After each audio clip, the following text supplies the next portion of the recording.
on a trip, and he saw Frank Kozik and Frank Kozik's work on a T-shirt, and he saw like that guy was doing work for rock stars, rock groups, and he didn't realize art toys existed. It changed his life. This is Pancho Abalos. He does like really cool work. He's based out of Hawaii. A lot of cool indie artists based out of Hawaii. He's a streetwear designer and illustrator. He's got these sort of really cute toys there too, like a kid doing cosplay as like a monster or a dino. But I met him at DesignerCon. He was with his daughter. He does a lot of like hip hop anime aesthetic. It reminds me of stuff, I don't know, like the way he draws, the way his prints are. It reminds me of Afro Samurai, Cowboy Bebop, Samurai Champloo, you know, just like that sort of hip hop mixed with the old school Eastern Japanese style. It's something about that it's just so interesting for me to look. I'll never get tired of that kind of crossover. Yeah, I really enjoy that.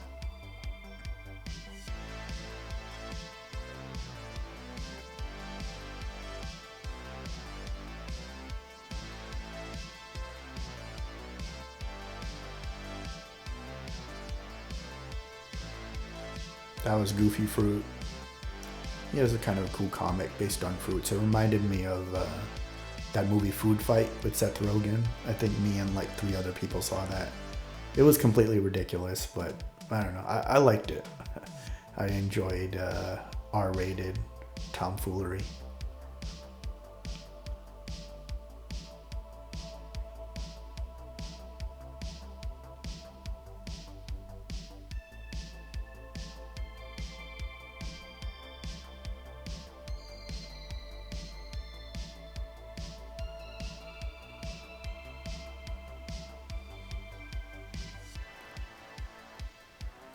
Coming up here is DROLDN, Danny Roldan. He's a New York-based designer and illustrator. He does apparel, print, stickers, custom toys. I'll upload some video of him. He had a really cool dunny with great line work. His work was reminiscent of Tran Nguyen. I really like her art for sure. These sculptures were very cool. I thought they were really well done.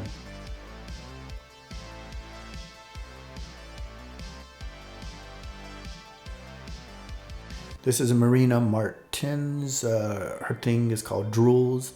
These pictures are actually from her travels, and she sort of mixed them up with these sort of where the wild things are kind of looking monsters. And she had some felt and plush toys up there. I have her Instagram credited in the description below, but when I went to look it up, it wasn't active anymore. I don't know if she took down her account or she disappeared. But I really enjoyed her work. I thought it was very cool. I think like being a female artist you gotta be fearless. I mean, it's like I feel with like a lot of art, it's very male dominated, but I like it when I see like just different perspectives. There's a toy shop called Robin's Nest, and they had like an all females customs art show, and like some of the stuff was really awesome. Yeah, I think here I sort of had to redo some of my video because I noticed my camera wasn't properly recording, so I just had to sort of cover the same ground here. But yeah, that's Marina stuff. I liked her art.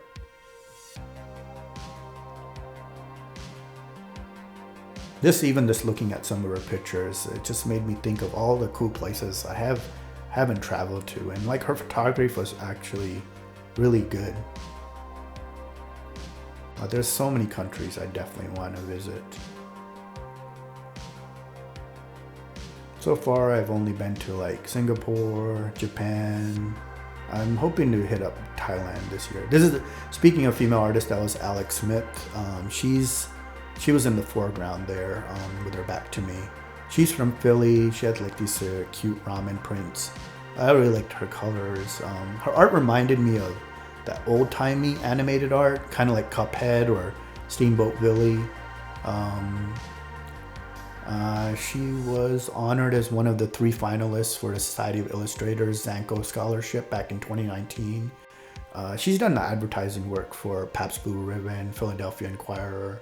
I bought like a tote bag at that booth. I thought it was really cool, really cute. I think that My Plastic Pizza reached out to her to maybe see if she would work with them. But yeah, her art was very cool. It reminded me of the video game a little bit too, Katamari Damacy.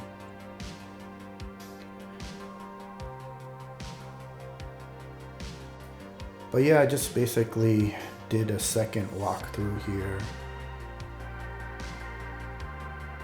Pins, yeah, there were like a lot of cool pins here too. I've tried not to get too much into pin collecting. If I see a cool pin for something that just I want, like something that just means a lot to me, whether it's like based on an old school video game like Mega Man or Castlevania, or just like a classic movie like The Thing, I'll pick up a pin here or there. Some of the pins I have are really nice, and I'd love to like just put them on my backpack, but I always worry like, will they fall off? Will someone like, because some of these conventions, they get a little crowded and you can't help bumping into people at times. With the pandemic, there is, caps on audience attendance. So, I do find that, it's a little easier to move around, a little easier to walk. It's not like the pre-pandemic days and the before times where you were just constantly just colliding with so many people. It felt like a mosh pit at times at some of the larger conventions.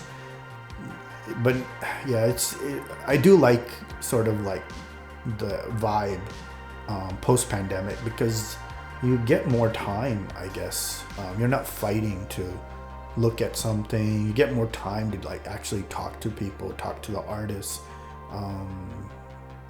Yeah, it's Sten Nilsson's art again. I love stuff that kind of discusses or sort of just kind of explores humanity and automation and yeah.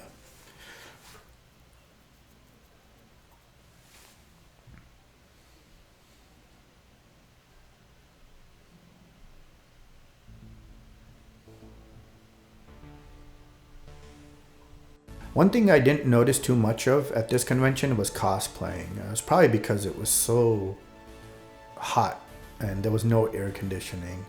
I don't think it would have been very fun to cosplay with like wigs and a bunch of stuff on.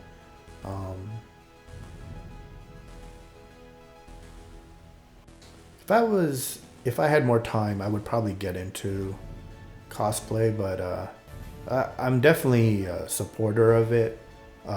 What's that one YouTuber or social media person, Kamui Cosplay, Kamui? Her work is really, really amazing. There were also like that one guy from what's that show? Something Inconvenience, that show about Korean Canadians that run a Kim's Convenience.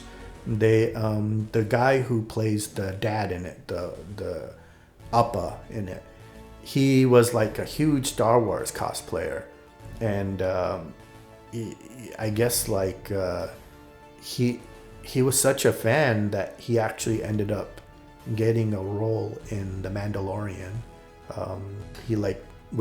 He dressed up as like a rebel fighter, and they actually hired him to play that role in that show.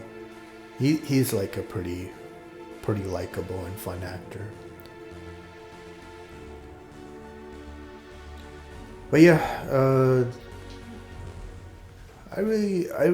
so what do I think about designer art and collecting in general? I guess collecting means different things to different people. Oh, this is Space Rabbit, by the way. They had a show. They were recently featured in Clutter, or they're going to be featured in Clutter's art show this weekend on the July 8th and 9th and 10th. Them along with CZ Art and another artist. Yeah, check out like some of this graffiti artwork. This was all created on the fly here while I was there. Some really cool artwork.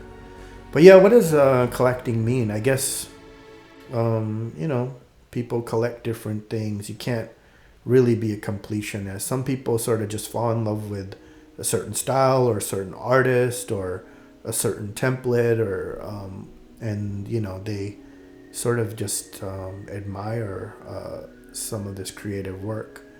And I guess collecting, when I think about collecting,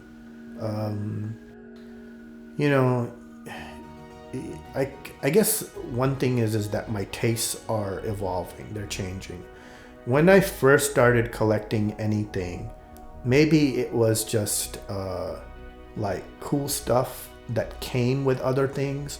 Like if I think back to like video games, they used to have like collector editions of video games where they would release like steel cases.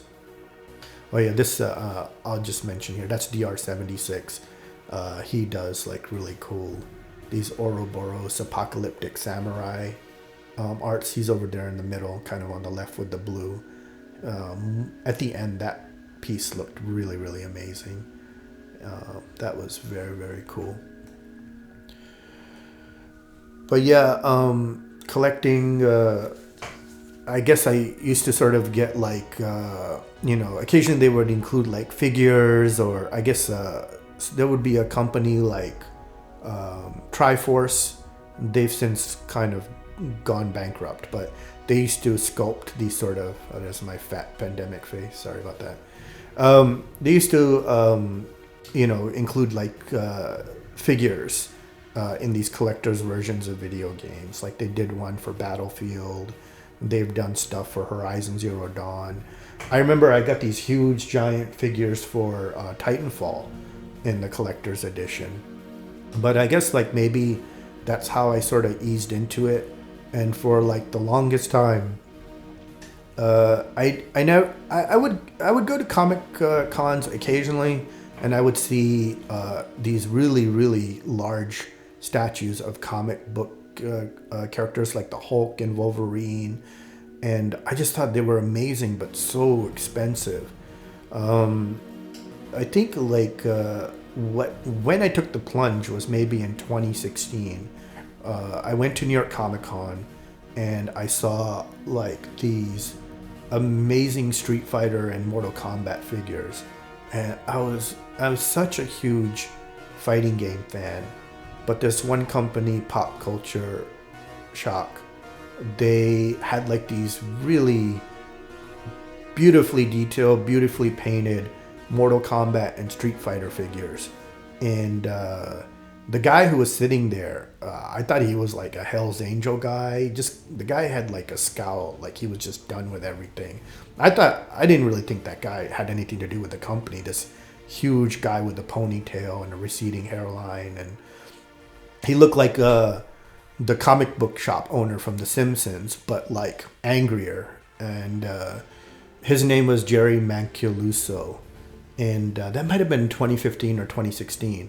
I thought he was just a bodyguard so that no one fucked with the figures that were there. They had these beautiful busts of Sub-Zero and Scorpion, and just like amazing sculpts of Katana, and all their figures were behind these acrylic cases. But I think that was the first time I really started noticing some like statues, and I looked them up, and I would just kind of stare at their website and like some of their figures, and I just thought some of them were really, really beautiful.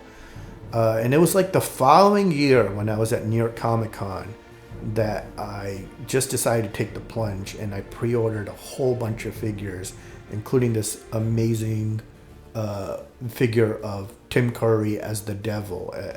His character's name was Darkness.